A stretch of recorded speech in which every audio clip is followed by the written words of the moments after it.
ಎಲ್ಲರಿಗೂ ನಮಸ್ಕಾರ. ನಾನು ಅಖಿಲ. ಇವತ್ತು ನಾನು ನಿಮಗೆ ರುಚಿ ರುಚಿಯಾದ ಫಟಾಫಟ್ಟಾಗಿ ಮಾಡುವಂಥ ಕಟ್ಸಾರು ಹೇಗೆ ಮಾಡೋದಂತ ತಿಳಿಸ್ಕೊಡ್ಲಾ. ಕಟ್ಸಾರು ಉಡುಪಿ ಮತ್ತು ಮಂಗಳೂರು ಜಿಲ್ಲೆಯಲ್ಲಿರುವಂಥ ಪ್ರಸಿದ್ಧವಾದ ಬೇಳೆ ಸಾರು. ಸಾಮಾನ್ಯವಾಗಿ ನಮ್ಮೆಲ್ಲರಿಗೂ ಟೊಮೆಟೊ ಸಾರು ಹೇಗೆ ಮಾಡೋದಂತ ಗೊತ್ತಿದೆ ಅಲ್ವಾ. ಕಟ್ಸಾರು ಅದಕ್ಕಿಂತಲೂ ಸುಲಭ. ಈಗ ಮೊದಲಿಗೆ ನೀವೊಂದು ಪಾತ್ರೆ ತಗೊಳ್ಳಿ.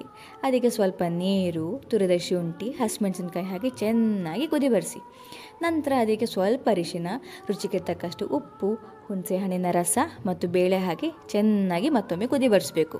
ಕೊನೆಗೆ ಸಣ್ಣಗೆ ಹಚ್ಚಿದಂಥ ಕೊತ್ತಂಬರಿ ಸೊಪ್ಪು, ಆನಂತರ ನಿಂಬೆಹಣ್ಣಿನ ರಸ ಹಾಕಿದರೆ ನಮ್ಮ ಕಟ್ಸಾರು ರೆಡಿ. ನಿಲ್ಲಿ ಎಲ್ಲಿಗೆ ಕೊಡ್ತಿದ್ದೀರಾ?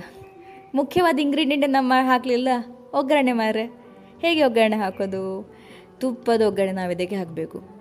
4-5 ಚಮಚ ತುಪ್ಪ ಬೇಕೇ ಬೇಕು. ಡಯಟಲ್ಲಿದ್ದರೆ 1-2 ಚಮಚ ಕೂಡ ಸಾಕು.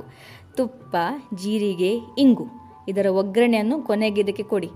ಆಗ ಘಮಘಮವಾದ ರುಚಿಯಾದ ನಮ್ಮ ಕಟ್ಸಾರು ರೆಡಿ ಆಗುತ್ತೆ. ನಾನು ಸಣ್ಣದಿರುವಾಗ ನನಗೆ ಯಾವಾಗೆಲ್ಲ ಹುಷಾರಿರ್ತಿರಲಿಲ್ಲ, ಆ ಬಾಯಿ ರುಚಿಯೂ ಇರ್ತಿರಲಿಲ್ಲ. ಆಗ ಅಮ್ಮ ಈ ಒಂದು ಸಾರು ಮಾಡಿ ನನಗೆ ಕೊಡ್ತಿದ್ಳು. ಎಷ್ಟು ರುಚಿ ಅಂದರೆ ಬಾಯಿಗೂ ರುಚಿ, ದೇಹಕ್ಕೂ ಹಿತ.